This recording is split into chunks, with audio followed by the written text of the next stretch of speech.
2-3 मुद्दे अजून या निवडणुका संदर्भात आहेत.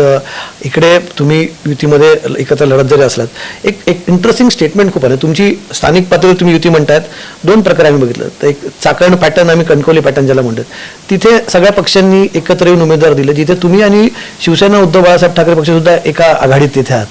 हे काय म्हणायचं? कुठं मला नाही माहिती. कणकवलीला आहे. मी प्रत्यक्ष सांगितलेलं आहे की बाबा आपली चाकणला पण युती जिथे आहे महायुती म्हणून आपण लढायचं, जिथे युती नसेल तिथे आपण ठीक आहे मैत्रीपूर्ण लढू. पण त्यामुळे शिवसेना तिथे एकत्र लढताना आता माहिती नाही मला, मी तिकडे गेलो पण नाही. शिंदे साहेब तुम्हाला कल्पना नाही असं कसं? नाही, बिलकुल नाही. तुम्हाला माझ्या कार्यकर्त्यांना मी सांगितलेलं आहे की युती जी आहे, युती आपले जे मित्र पक्ष आहेत त्यांच्याबरोबर युती करायची आणि नसेल तर मैत्रीपूर्ण लढत.